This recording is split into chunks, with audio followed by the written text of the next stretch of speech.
Welcome to Table for One. I'm the narrator, and in today's video, I'll be doing an unboxing of Aleph Null, a spooky game about demon summoning that you can only play alone. Let's get rolling.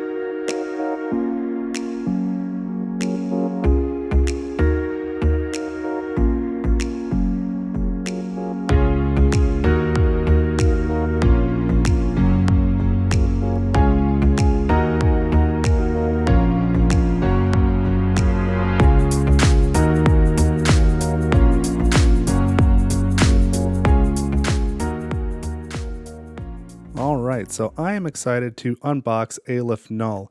I have actually played this game on the channel previously. I'll put a link, but that was a borrowed copy of the game. I did not own it. And so it was cheaper for me recently to add this order or this game to my order to get free shipping. It was cheaper to do that than to just pay the shipping for the game I was ordering. So here we are. And I was happy to do it. This has been on my list for a long time. It's a really good game. So interestingly, this is designed by Tony Boydell and art by Alex Lee, and that pair also is behind the game Lux Eterna, and that's been on my channel a few times. Lux Eterna is not only one of my favorite, I would say, small box games or solo only games or somewhat quick games, but it's just one of my favorite games, period. It's just really, really good.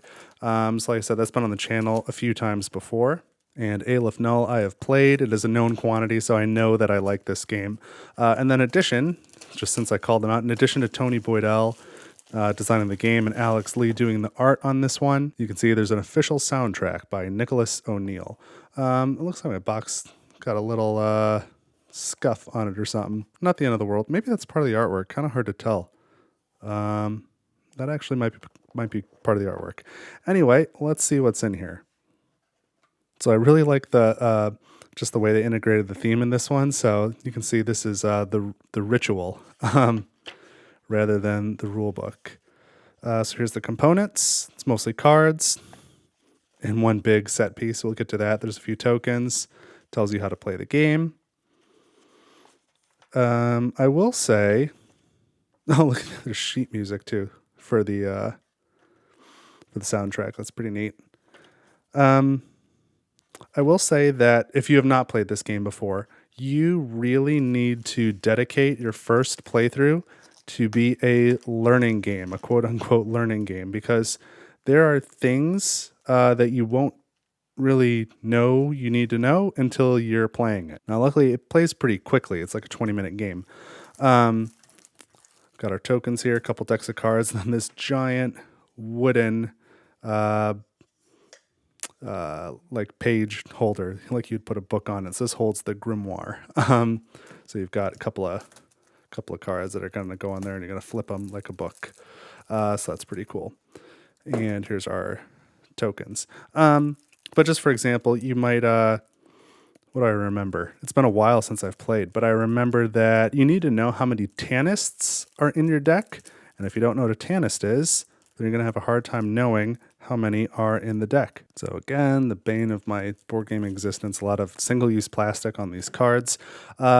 Similar to Lux Eterna, these cards are like kind of an awkward size. I don't know if it really comes through in the video, but they're big. They're bigger than most cards, and a little bit hard to handle. And in Lux Eterna anyway, that's sort of a fast-paced, very frantic game where you're going through these cards quickly and trying to move things around. And so that felt very nice. It's kind of not really relevant for this game. But yeah, so in this game, what you're trying to do is you're trying to summon Baphomet, the Sabbath goat, this goat demon. To do that, you need these 3 keys, and then there's all these other cards that you need to burn through. And it's kind of like the opposite of a deck builder. It's like a deck destroyer, where you kind of need to get through this entire deck and get rid of all the cards in the game if you want to win. So just a quick look. Oh, here's some Tanists. So this is the main deck. And then these are, I forget what these are called. Oh, it says on it, interference cards. And then this one's required, but the rest of them, so these have 1 scratch on the back. There's 3. There's 2. These are different difficulties, so you can change the difficulty of play, and you can, if you're going to use level 1, then you take all the ones and shuffle them up, and some of them will be in the game and some won't. You can kind of mix and match and tailor it to the difficulty level that you want. And so that's kind of a nice feature of the game. So let's show some of the rest of these. There we go. So there's our interference cards. Is that I believe that first one is required. It has the same back as the rest of the cards, but the other ones, you kind of know they're interference cards before you get them, or before they show up and play.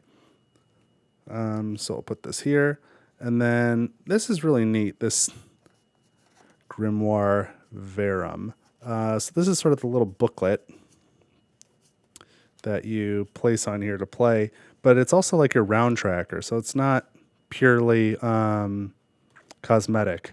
So each round you have to do stuff. So you go through these different rounds. So sunset, the curfew bell, midnight, the first vigil, matins, what in the world does that say? The cocky doth crow. Okay. And the last, what is that? Conjuration. It's a little bit hard to read, but I like the text choice anyway. And then you've got a grand hierarchy and your score at the end. So it tells you how to score it up. Anyway, that probably could have been a little more concise, but key cards. Oh, neat. I don't remember seeing these before. Maybe when I borrowed it, these weren't in there. This basically just tells you what the heck is going on each card. It's like a big FAQ. This is interesting. This very much looks like the thing out of Event Horizon. Oh, there's a promo cards here for Lux Eterna. There we go. So it looks like one of the Lux Eterna glitch cards, but when you flip it, interference glitch, the gates of hell. So what does this say? You must summon this card. Choose a system under repair to take 2 damage and shuffle 4 cards at random from the discard pile into the deck. Yeah, that would be rough. You must summon this card. It's an interference and a glitch. I guess you can play with it with either game, because this whole bottom text is definitely for Lux Eterna, but there's no summoning in Lux Eterna, so I guess you can use it with this as well. And yeah, this goes the other way. So this looks like a level 2 interference, and you flip it over, and it looks like a glitch card from Lux Eterna. So the Gates of Heaven. Take 1 damage and advance the hour. I think this is a damage token. Advance the hour means turn the page in this book. Interesting. So here's some little cards for Lux Eterna and for Aleph Null, with some stuff on the back. Just promo stuff, but okay. And then these are blank. These allow you to make your own level 1, 2, or 3 interference. You can put whatever you want on the back. And I think that's kind of neat. Like, it's not something that I would ever use, but it's pretty cool to include it in there because they didn't have to do that. So let's put this all back in the box. It's been me just kind of talking for a while. Let's wrap it up, huh? We can put, this is really the gameplay stuff. Put that on the right. That'll be fine. I'm not worried. The tokens can just kind of float. I don't really need that bag. Rulebook. There's more than enough room in here. It's not going to lid lift.